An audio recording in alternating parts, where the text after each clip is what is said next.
timeout because of a punch out a little bit earlier with a challenge call, and now they don't score here, which would have left more time ahead of the 2-point conversion, 2-minute warning. Now they go drive down and score. And Caleb Williams throws a dot here. All right, now he's potentially going to lead a comeback. Is there enough time? Maybe. Could have been. Is there enough time? There could be. So they have one timeout and they have the 2-minute warning. Right now, though, no time can go off the clock. Cairo Santos, we need a touchback. Oh, shit, dude. Is there P1 here? Instead, what happens? Hello? It's a pretty good ball. About 5 yards, I think. 6 yards, 7 yards deep. Maybe you need that to go out the back of the end zone. Very big kick to pull that off, especially in the fourth quarter. They decide to return it. That eats the clock away. Gets it under the 2-minute warning. So now there's only one timeout used as opposed to 2 timeouts on the clock. And if you look at his eyes, he's looking at the sideline right there. And that is strictly because Kevin O'Connell, the head coach, he's the one deciding, look here, we need to burn some time here. All this needs to eat is 3 seconds. Even if we end up in only 15, the stoppage of the clock can only happen one time. I love how in sync they are. Yeah. I love that this is week 1 and they're doing this. And this is a situational football kind of master class out of Kevin O'Connell, who I got a stat for about his close game. Since 2022, under Kevin O'Connell, the Vikings led the NFL with 13 field goal wins, which is 3 points or fewer, and 27 one-possession wins, which is 8 points or fewer. I have to figure out. At the end of the game, I think that really certainly multiply that type of shit. They're making the right decisions in live, in real time that you like try to work on and hope you can be good at. Yeah, these are the things, as a head coach, before it happens. And he obviously does a great job of putting his team in practice in situational football. Hey, if this happens, this is what we're going to do. Because these guys were ready. There was no question, hey, this is what we're going to do. And that, to me, is a sign of a hell of a coach. Yeah, I love everything about Kevin O'Connell, the way he leads. I like that he's a former player, but also he's a little bit of a hard ass. Yeah. He's a little bit of a hard ass in there. We've heard the mic'd up situation from outside the locker room after the boys didn't perform well, and he's getting after them. Like, he's yelling at them. He's in there, but his offense is always going to be successful. For the first 3 quarters last night, we wondered. We're like, wait a minute, they took a big jump with J.J. McCarthy here. Obviously, he drafted him early. We saw what Aaron Rodgers just did with the Pittsburgh Steelers. We assume in the Kevin O'Connell offense, especially with how well Aaron knows all the defenses, that would be a very efficient thing. They go with the guy that they drafted. Yep. They stay with JJ. First 3 quarters, I think everybody's wondering. And then the fourth quarter, JJ McCarthy showed up. I think we're entering the JJ McCarthy era. Can he carry that fourth quarter throughout the rest of the season? Do you think they took the lid off there for him, or what are your thoughts? First of all, foremost, going to it, after the year that Sam Darnold had, but you invest in picking the guy. He's a winner. He can play ball. We kind of saw, we got a full J.J. McCarthy experience. I know I was definitely on a roller coaster. Y'all saw me in the group chat. I'm out on this guy. I'm back in. I'm out. I'm back in. But it's just so many things. Like, film is one thing. The talent is one thing. But the word you always heard about J.J. McCarthy was the intangibles, the leadership. And you saw it even when things weren't going great. Halftime, he's still, dapping every player, every personnel, having a conversation with Justin Jefferson. You could tell, you saw the sideline interaction. Some things maybe that I think Caleb should work on. I think he's great talent-wise. He has all the tools, but I think you got to be a teammate. You got to be a leader, and you got to do it a certain way at that quarterback position. You saw it with JJ, even when things weren't going great. And then in that fourth quarter, he turned it on. He got a rhythm. He made some plays with his legs, made some plays with his arm. So you saw the whole experience of JJ McCarthy. Aaron Jones had a clip, a little sound bite on Speak Easy Pod after the game. He jumped on with the boys and talked about something that he said in the huddle, which was huge, which would make me be in on this guy for good. So I like what they did. They pulled the lid, and I think with the talent around him, with KLC calling plays, I think the future's bright in Minnesota. Yeah, J.J. McCarthy, whenever you talk to the Michigan coaches about, hey, what's so impressive about J.J. McCarthy? They're like, well, obviously the arm talent's insane. We don't have to use as much as we got to get run game. By the way, we run the ball a lot. He doesn't bitch at all. He's a potential top 10 quarterback, a top guy. Yep. We run it 30 straight times. J.J. McCarthy does not care as long as we win games. And also, whenever he was a freshman, he went into a huddle middle of the game.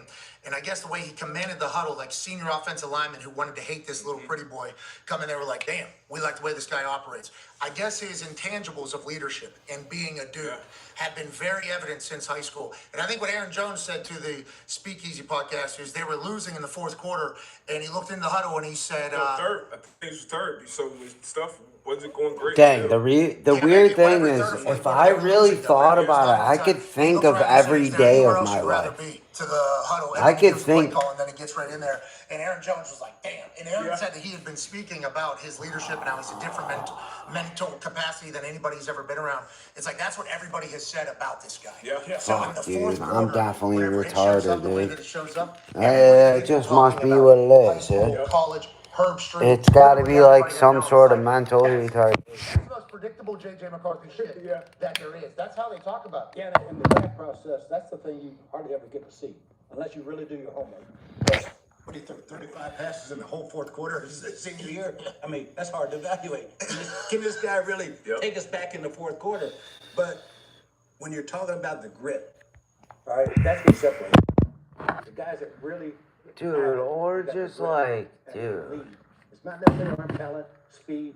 Oh, Coach talked about it life last week. just you know, gets with, weird, how the college man. game is. A lot of guys, sitting not really having to go into the. We all remember the famous soundbite with I think Chris Sims and John Gruden and him just trying to get a play call out. That's part of Nick Saban. I think a couple years ago when he was still coaching. I think at that point that was the first team that they had played against that actually huddled and got out. Alright, well, I know I need it, but like, damn, dude, life process, so for him just. to be on the biggest stage, because I know you guys heard even through the TV, like, it was loud out there in Chicago. You throw that pick six, shit can get real ugly. You can start seeing ghosts, especially against that type of defense. So for him to bounce back like he did, not only on the field between the white lines, but keep it all together on the sideline and everything, the whole Yo, process. life gets crazy, Think about the boys, dude. okay, hearing him come into the huddle and saying, "Is there anyone else?" Yeah, see, oh shit, oh shit, oh yeah, it's all make believe, dude. I'm like, hey, this is the real. It's all make believe, dude. Everybody's got talent. Everybody's got arm talent. Everybody can run. But that's the stuff that you, like you said, you don't really, you can't measure that. So for him to show up and show out on prime time, Monday Night Football, you're the only showing time. Not only, like, this is the game where all your peers are watching. Hometown. I mean, for him to bounce back and show that showed me and I'm sure everyone else a lot. So I'm excited to watch this team go forward. Now, the Chicago Bears, will they be good at the end of the year? Zito's not here. I think Zito was riding a wave last night. I saw him on X up and down. Fred, he's in the middle of it too right now. Yeah, I mean, he needed that. Yeah, celebration. Yeah, the way that ended was not good for Zito. Not at all. Zito, He was sleep a lick last night. Yeah, a lot of good things happening in Zito's life, but he's in the middle of it right now. That is certainly the case. People are saying, like, is the NFC North nowhere near as strong as we thought it was going to be because of the Vikings trailing and struggling with the Chicago Bears? It's like, I feel like that game last night was just us, and I think the Vikings finding out who J.J. McCarthy is going to be. And it's like, I think Kevin O'Connell in his post-game locker room speech said, we all knew he was going to figure it out. We all knew. Yo, I don't. And he figured it out. This happens. This feeling that we have right now does not happen. I don't like. He Dang, knocked all the way in. I wasn't. This guy, I can tell from the jump, he was poised. He was poised. But this guy didn't quit me, and you always thought he would figure it out. 2 passing touchdowns and a rushing touchdown.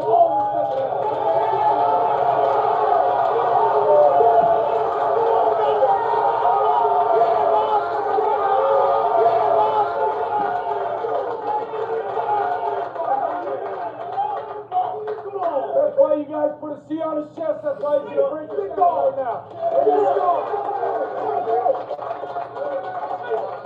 Hey, this is the beginning, but I think we proved something to ourselves tonight. We know what we got in the tank, and let's let it out every week. On to the next one, boys. Well,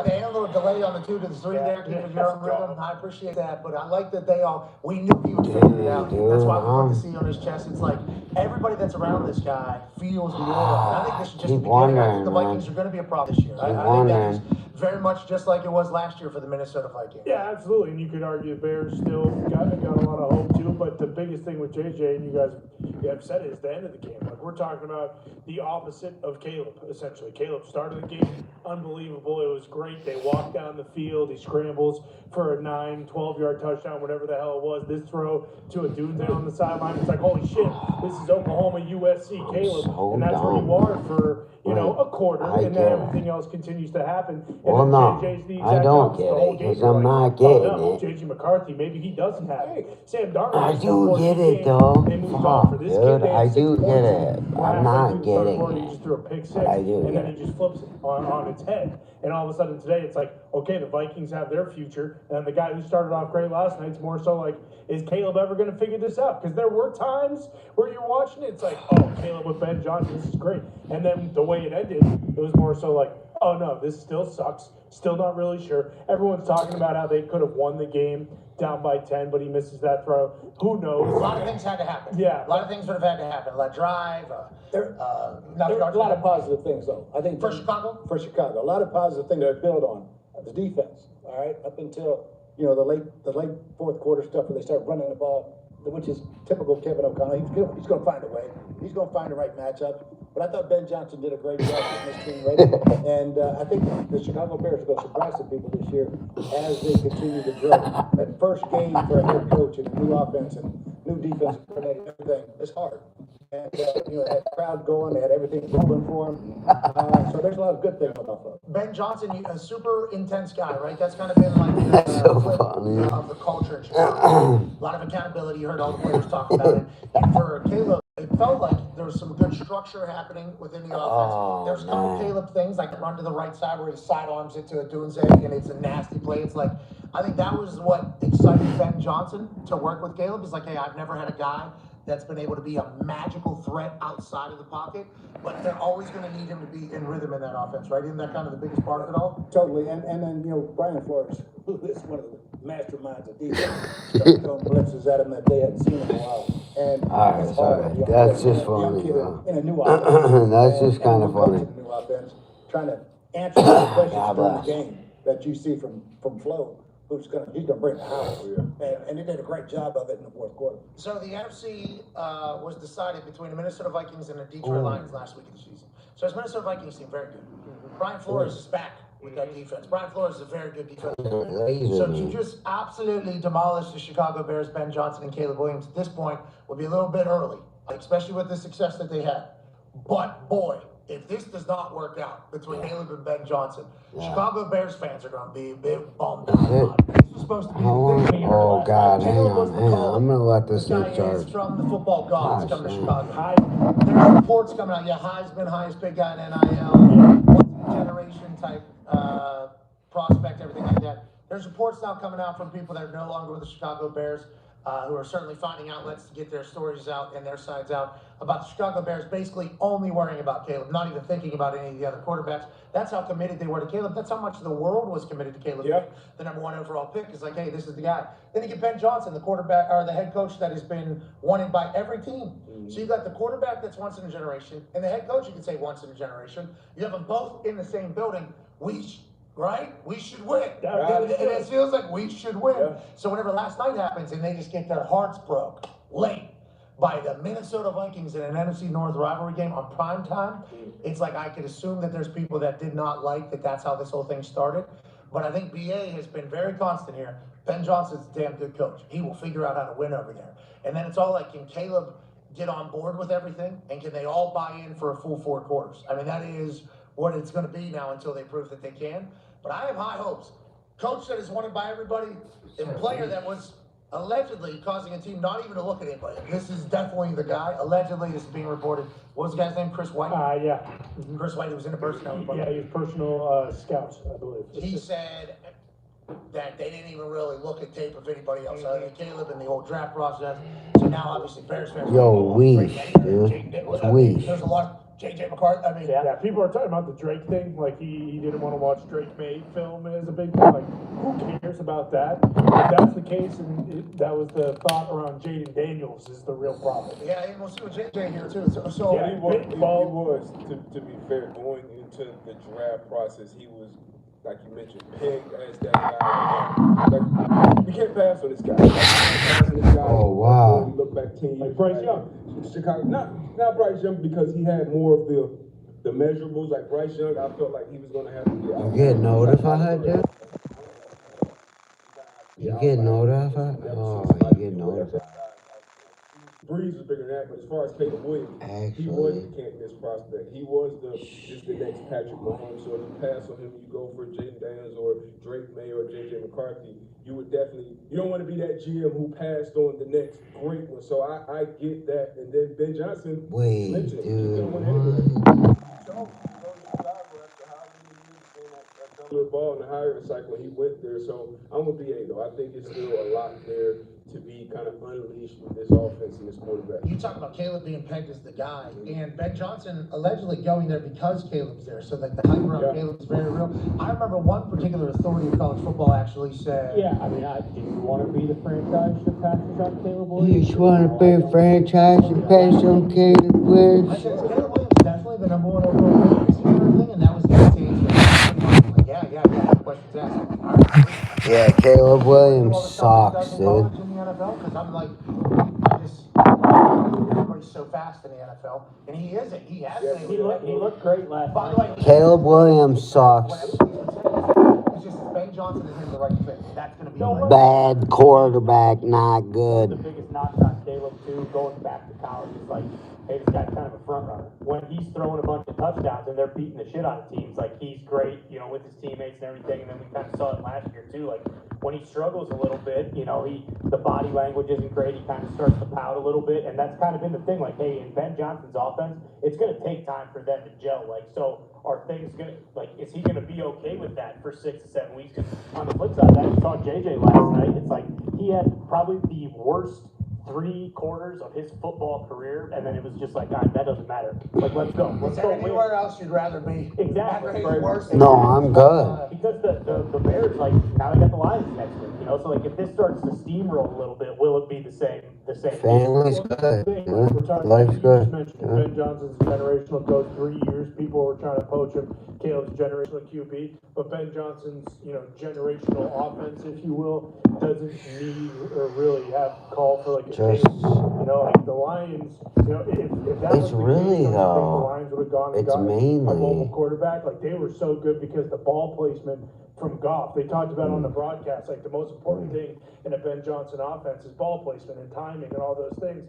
They had a 3rd and 1, and Caleb threw a bubble screen, and it was 4th and 5 because the bubble screen was behind Roman Dunze and Blow. So like Caleb obviously can have a ton of success and stuff. But like, Yeah, I'm gonna try this though. That'd be funny. Is Caleb that guy, or can Caleb That would develop be into crazy. that? I think too, we're talking about the quarterbacks, they didn't win the game. When the Bears were rolling, DeAndre Swift was rolling. He was rolling. The running game was rolling. All of a sudden, Jordan Mason starts taking off, boom, boom, boom, boom. All of a sudden, now JJ's a player. Well, play action's easy, baby. None of these guys as rookies and young quarterbacks are going to drop back 40 times and beat anybody. If you can't run the football and set them up with easy throws, all right, and both coaches did it for a while. And Minnesota's defense said, enough of that shit. The running game going. All right, and here comes the blitz. Chicago did it, and then JJ got loose. Okay, so on that note, it's time for maybe our new favorite segment of the week. Ladies and gentlemen, BS or no BS with BA.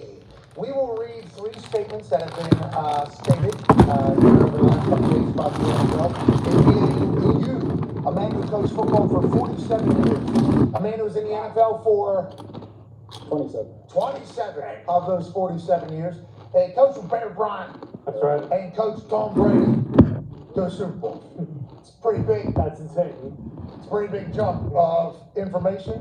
So is it BS or no BS? Let's start with this first one here. Kevin O'Connell is a top 3 coach in the NFL already. We just rattled through his situational football and his winning of close games and speeches that he gives to the team and how he's able to win with a quarterback that maybe he doesn't even know, or a quarterback that none of us know because his offense is so good. Obviously, Brian Flores is an incredible defensive coordinator. But in your eyes, as a man who's seen and known every single coach basically and knows his style, is Kevin O'Connell a top 3 NFL coach? Is that bullshit or no bullshit? That's no bullshit. I mean, he was the year last year, and you're as good as your staff. He put together a hell of a staff. the thing that impressed me a lot about Kevin, Hell of a staff. when all that shit was going wrong in the But he first three never quarters, did win a he Super never Bowl. started to get upset. He had Yeah. trust in his guys. We're gonna pull this shit out. We're gonna figure it out. And he did. He found the running game. He found the weakness in that defense. They started pounding that C gap, and all of a sudden, boom, they get that matchup with Aaron Jones going down the sideline, which was one of the best design plays of the night.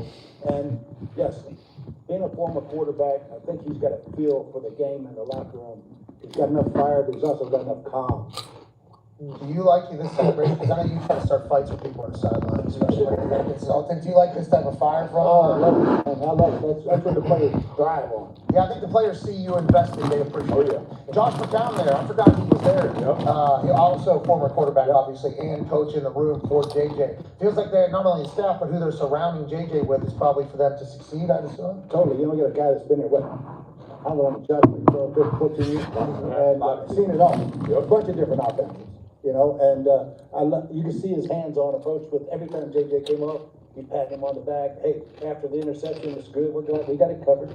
Here's what we're going to do next. Yeah, like Danny Dimes. Danny Dimes, yesterday, he mentions by name Josh McCown, how specifically he helped him, grow as quarterback while he was in Minnesota. And speaking of. No, and Kevin O'Connell, Danny Dimes mentioned yesterday, saying how he had everybody prepare and the things he looked into all week made him a better quarterback. Like, hey, what did you pick up from KOC in Minnesota? He said the weekly preparation, what we were looking at, what I'm allowed to ask. I think he brought up what I should be looking into. He was like, Kevin O'Connell's preparation helped him immensely coming here to Indianapolis. That obviously includes McCown, who he mentioned by name. But it's like Kevin O'Connell has a system.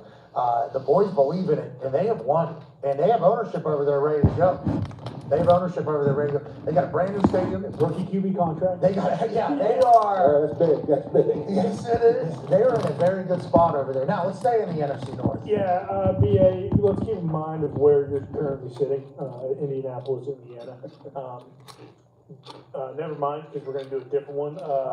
It's all good. The Lions are going to be A-OK. Is that BS or no BS, BA? I think that's a little BS right now. Whoa! I mean, I'm not Dan Campbell, don't get me wrong. But if you watch them in the I didn't see any fire at anybody in the preseason. All right, they look really bad in the preseason, and I didn't see any fire on anybody in Green Bay. I mean, that is not Dan Campbell. That's not Dan Campbell, And do I think he's going to straighten it out? But he's got all new coordinators. It's a whole new ballgame up there, and I think they got a ways to go. Okay, so he said that if he's running it right, you should be able to eliminate him from the team and everything will just continue to roll on without him. That's the culture he's looking for. So when everybody's asking him about the new coordinators, he's like, we're all replaceable if this is being run properly. Do you agree with that mindset? And how long does it take to get that type of culture? A little bit, but no, it's hard when you got all new guys. They're all hearing new voices. They're used to certain voices. And once you get in those situational things, like what happened in the game last night, new situations happen. Well, Ben used to do this. No, new guy does this. Okay, it's different. It takes a little time, but they're a good football team. They're a good football team. I think they're going to straighten it out. In that division, they better straighten out quick. Yeah, I take a little bit. Are they like levels below? They look like exponentially better than them. I don't think talent-wise, I think that one game. I just don't measure everybody. And I'm a little pissed at the NFL for scheduling all these big-ass division games in week 1. Well, because we need good games, bro. We need big games. We don't need them all week 1. The fans are ready anyway. Yeah, no. We had a dull start last year. We had a dull start. Like, it was like first 7-8 weeks of NFL football was not great. The NFL clearly was like, we're starting it with. We need rivalry games early. With this going on, what people are playing preseason. Peace out, Sammy. It's good for all parties, right? All parties. Okay, so maybe that is the case. Maybe some slow starters. There's obviously George Kittle announced that he's going. It was announced that George Kittle's going to the IR with a hamstring.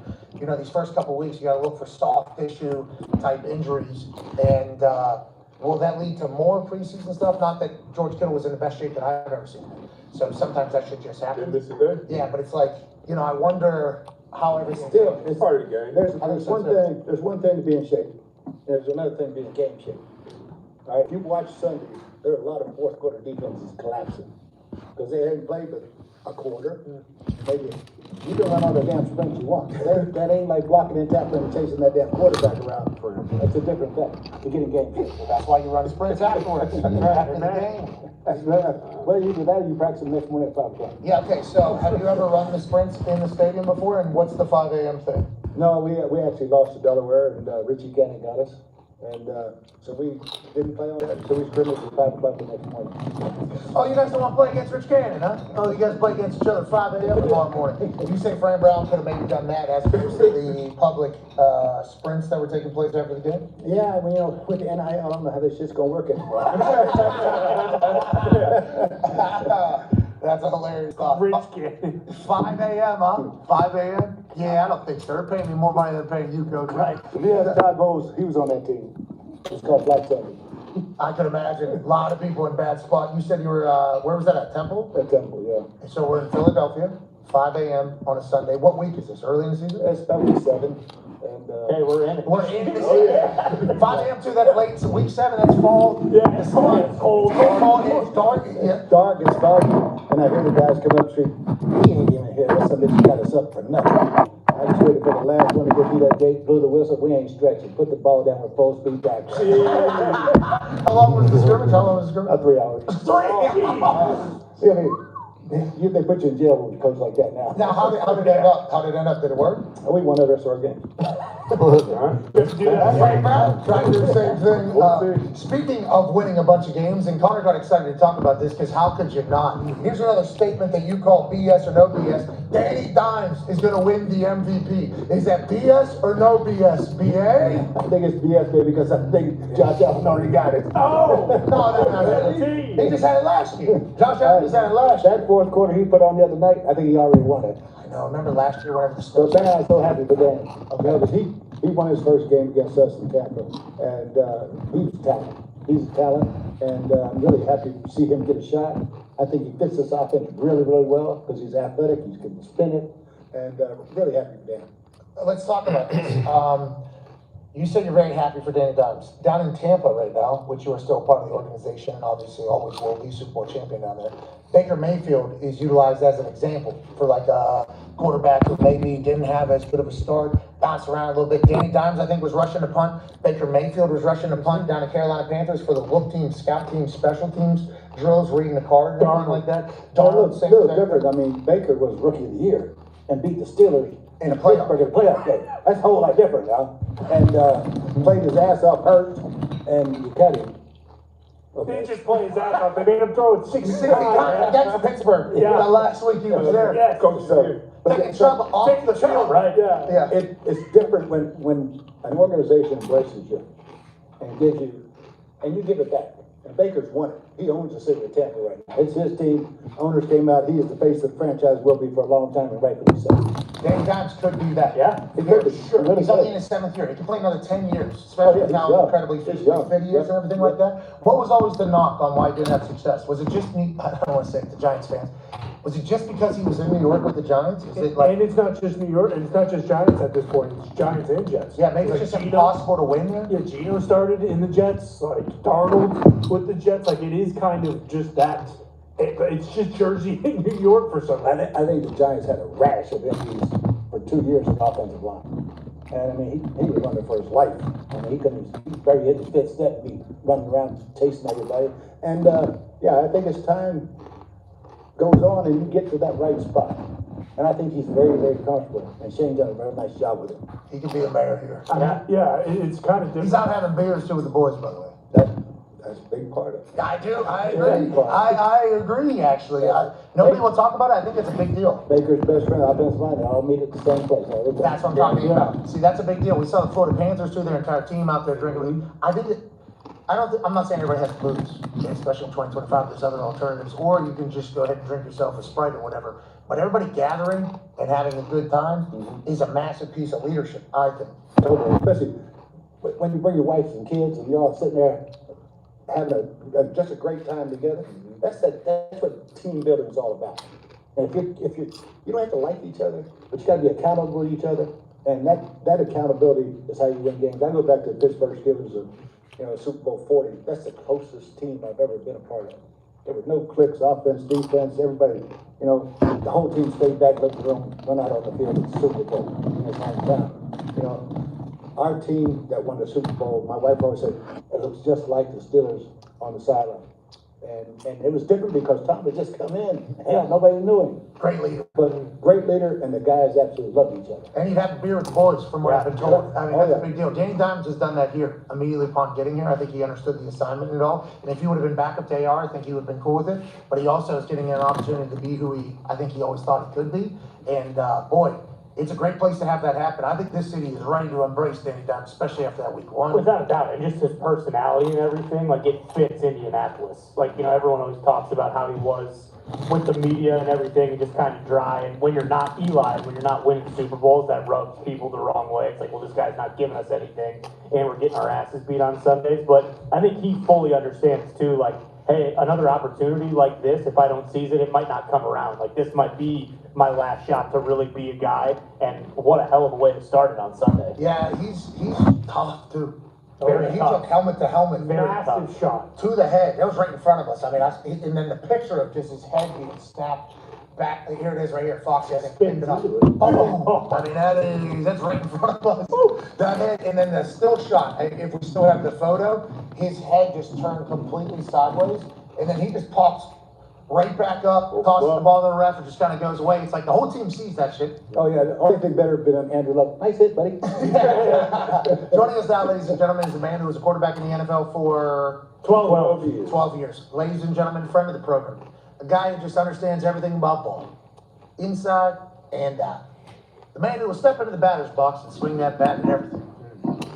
If there's a pitch being thrown, he wants to swing at it. If there's a take to be had, he's going to get one.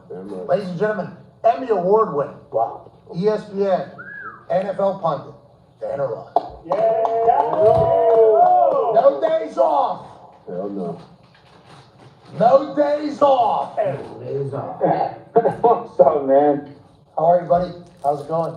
I'm great. I'm fantastic. What's going on? How are you? Pretty fascinating stuff. I do like that you're showcasing the Colts now. We got a good team. It's the first time I saw it. Yeah, ever. Yeah, ever. Thank you. Which leads right into what we were just talking about. I don't think I've ever seen anything. Just like You sack of bones. Did you see Peyton the other day in that commercial for NBC? Colts. That was cool. That was It awesome. was weird, honestly. No, it wasn't. It felt weird because I'm used to it in Denver. Got a statue. Is that the one with his son? Yeah, Marshall. Yeah, Marshall. Marshall also, he's going to be a guy. Yeah, I've already passed Arch. I'm on to Marshall. Let's see what this boy They were raving about it. They were raving about it. I mean, he is spinning it at all the games he goes to. Yeah, and he's got a chance to see a lot. Now, I see him wearing jerseys at every different stadium that he goes to, and it's like Marshall's about to be the one. Yeah. This is about to be the one. Nonetheless, shout out to you representing the Colts there. Danny Dimes, we were just literally talking about him finding the right spot. The statement was he's going to be an MVP. PA says, I don't know about that. Josh Allen just went absolutely crazy in the fourth quarter on Sunday night. He's the reigning MVP. But Danny Dimes and Shane Steichen, why did it work so well, you think? And is this what the whole season's going to be like? Because it was awesome on Sunday, Dano. Yeah, I would tell you, number one, I thought Shane was really good, and I think we got to see Steichen a little bit, like, kind of what his strengths are as a play caller. I thought they did a really nice job of protecting Daniel. Like, I think certain, like, chips with the tight ends or chips with the backs to make sure, because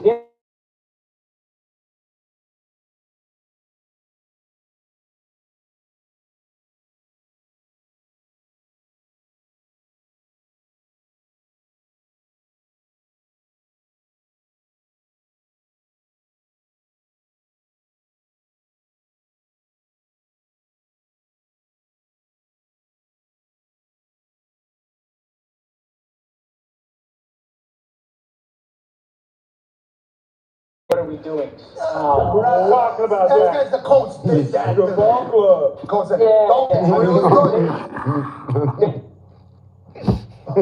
That's what has the guy that should be covering the flat. So there was, like I said, really good protection. He threw well. They got Warren the ball well. Yeah, you agree with that? You think Miami is shite out there? Because a lot of people are saying, okay. Yeah, I'm with Dan on that one. They did not look great, but that's because the Colts made them look bad, coach. That's why. But they did. Yeah, you're right. You got to make somebody look bad. If you're bad, somebody's got to make you look bad. Exactly. Agreed. It's professional football. They could be bad, you can look just. Agreed. You know what I think would be a good thing? Coach would know a lot more than me, but I do think one of the things that they did was, like, specifically to Tyler Warren, it seemed like he was in Daniel's, like, vision of his read all the time. I think that's the first play of the game, but even some of the, like, check downs over the ball, the shallow crosses, it just felt like, Daniel, we want you to start here, and then the second or third guy is always going to be Warren. He's going to be coming into your picture. So it almost was like treat him as like sometimes McCaffrey does that with San Francisco, where they automatically put him in the vision of the concept, you know, as like the second or third option. BA, would you agree with that? Oh, totally. Yeah. I think that's exactly right. And you know, I go back to Ben Roethlisberger. He looked around. Where's Heath Miller? Where's my man?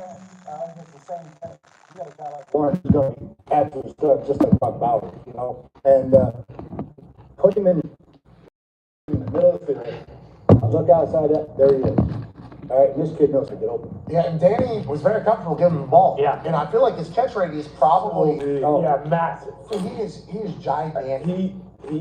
He's a guy like Gronk, like he's always open. Like if the DB's on him, like you can't get he's basically rebound you. Tony Gonzalez, like he's gonna rebound you. Linebacker's not gonna be able to run with him. So this is a guy who is always open. So even if he's not in the vision or he gets covered late, just throw it up to him. Make something happen 84. And that move right there, like for it gotta be that big. You saw him run, whether it was Wildcat, whatever it was at Penn State. That move, that's usually made by like a good wide receiver, like an AB type guy who just kind of has that feeling, you know, okay, he's going here, put that foot in the ground, get upfield. Like that was a big time move. I think he's going to be a big time player. Oh, and I think also because Danny Dimes' first year in the system, like he has no allegiances to any wide receiver. Yeah. So like Tyler Warren being a rookie and being brand new to the offense is like, so am I, brother. We're all hey, we're all brand new to this offense, brother. Let's go ahead and do that. And what we spent on Tyler Warren was very much like, hey, he's going to be a guy.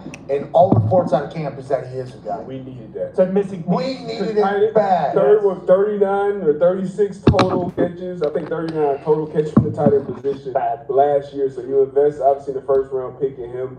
So another great move I think by Chris Ballard this offseason. But Dano, Cam Ward, I just saw you tweet. I saw a couple other guys tweet as well. I didn't watch as much of that game. You look at the stats, you look at the box scores. It doesn't look great. I saw a clip, I believe, of his father up in the stands getting pissed off too. What is the number one pick, Cam Ward? What does his tape look like? I know he was facing a very what's this sub-tweet? So, you didn't even include a bruh. Yeah, he ain't a bruh. What did it look like? It's strategy. It's called strategy. Okay. Or being a con. I don't think you're Shut up, Connor. Easy. Yeah, I was like blown away by his tape. I thought his tape looked awesome, dude. Like he throws Tennessee's got a guy. Like this guy's talent of throwing a football is off the charts. They win the game if they don't have like 8 drops. I counted for that play is awesome. That's like that reminds me of like Joe Burrow-ish type stuff. The ability for him to thread the needle on some of the throws and just to cut the ball loose with what he's looking at, I was wildly impressed with. I mean, that defense is awesome. And he made some throws that were, I mean, dude, I got drops on 1, 2, 3, 4, 5, 6, 7, 8 drops. His dad has those. His dad was catching, and he saw all of it. He was sick, him getting up, just going, shit. They win the game. I mean, I know. The guy ran at 6'1", 40. He caught the ball. Streppo catch. He cuts it loose, man. He is crazy talented throwing the ball. Now, I'll give you 2 things. Like, yes, there are times when he's got to be like, Cam, you can't take that sack. Like, he takes back-to-back sacks that takes him out of field goal range. He did that in college. He's got to learn from that. He would be my expectation. And there are also some times that he fires the friggin' ball in there, and I'm like, could you have taken a little bit off to help him? he's got the touch. He does. This isn't there's some guys who throw everything as a fastball. That's not that's not the case here. I just did that throw sick. I'm telling you. I mean, he's got. I wish I had B-roll for you guys. He's got 8 drops that you're like, yo, that throw is off the chart. So I think Tennessee's got a guy. He was wildly impressive against a ridiculously good defense. Very good defense, very boring game because of that. But I'm happy to hear that Cam Ward is starting off in a great way in your eyes for the Titans. B.A., do you agree with that? You think Cam Ward's going to be a guy for them? Yeah, totally. I mean, for doing what he did against that defense. Yeah. Why is that defense so good? Because the dudes or because what they do? Both. Okay. They got players and they got good coaches. You know, and so it's like for him to sit in there and have a clip that you have, like I said, young quarterback, you start dropping the ball on me, like, man, what am I supposed to do? But he didn't panic. He just kept shooting it to him. His dad also keeping it cool for a long time. Yeah, I'm trying. This is professional football. This is the highest level. I know people are watching me. And then after like the 6th or 7th, I thought this was professional football. What are we doing here? Dude, he's got 4 drops in the fourth quarter. Like 4 drops in the fourth quarter. Oh, tight coverage too. 2 of them are 30-yard gains maybe, and they're just drops. And if they catch it, they're a storyline of the season or at least week 1, because obviously going there and winning would be a big deal. So I was as impressed with him as I was, not on the level like Lamar and Josh, but when it comes to expectation and exceeding, absolutely. All right, so we're not panicking about the Tennessee Titans, even though Coach Baby doesn't know elbow good, which is obviously a part of the entire growing process of being the head guy in charge. Learn something new. There's a lot of rules out there. Last night, the punch of the ball. Learned that no, ball is man because man is touching ball. So as soon as ball is touched by defender, also man being touched at the same time. Because it looked like a pretty clean punch. It was like, well, the ball was already moving there by the time his thumb hit his chest. And then they challenge that. They lose a timeout. Obviously, timeout very vital at the end of the game. They don't have it because of this. And we all learned. No, not all of us. I guess some people did know that. BA knew that. Rules expert on TV knew that. Of course. I certainly was in the camp of, that's clean. That's a fumble. That ball is already loose. I thought, well, I'm not allowed to do that? I didn't know that we weren't doing that. So we all kind of learned these things as that was a great punch there. Right. And that's Sewell's brother, right? That's right. That's young Moose right there out of Oregon. Had a big game. BA would say, can't have him one-on-one there in Jones. Can't do that, right? Isn't that kind of your takeaway? That was it, because he had a great game. He had a great game. Came out of that. Okay, let's talk about teams that maybe we aren't as high on, even though we all love them. A team that you have a lot of history with, and your name's being referenced again. Ty has a question for you, Dan. Yeah, Dan, it's certainly not fair, but after the Packers-Lions game on Sunday, a lot of people were saying Jared Goff, more like Jared Kuflowski, and obviously... We don't like that. Yeah, they were saying he's about as good as you are without Ben Johnson. We don't like that either. We don't like that. And they cherry-picked and grabbed this picture of you, which isn't great. Your hair doesn't look great there. That's not fair. Also, you're passionate. You're bumped out. Yeah, You're supposed to be. But overall, Dan, after watching that game and the Lions offense and everything, This is real. I want to know, how concerned are you that Jared Goff maybe is a little bit of Jared Kuflowski without Ben Johnson? What is it? I don't know. Yeah, I'm not gonna let you talk about Jared like that. Thank you. I'm gonna answer it honestly. I mean, he's gone to 2 championships and a Super Bowl with 2 different teams. So stop it. I would tell you that. Super Bowl is 1 team. Yeah, and NFC Championship games. Yeah, just make sure. Yep. That The Lions are the most concerning team for me out of week 1. Most the Saints. Dude, I would tell you, because the Saints and expectations and what you kind of want them to be, dude. The Lions offensively were as fun to watch. You would look forward to cutting on their tape and watching it, and you would just marvel at the ways that they would create advantages for their players. That the way that they would create leverage advantage or numbers advantage and chunk plays. I saw one, and I think it was a busted coverage by Green Bay more than a advantage created by Detroit. It was, I'm trying to be respectful here, it was a boring watch. It was a depressing watch. Listen, a lot of credit to Green Bay's defense, but man, Defense. what it was the past 3 years with Ben, and then what it was this past weekend looked nothing like themselves. You think they're dead? I'm not saying dead because there's still a lot of talent. The interior of their line has to play better, but I am very concerned with kind of them replicating their past couple seasons' success. Absolutely, it's not going to be the same offense. Dude, Jameer Gibbs had 10 catches for 31 yards. What are you talking about? Yeah, BA said it's going to take a little bit. Swarming right there. Yeah, the Packers are The fine. Packers defense is very good.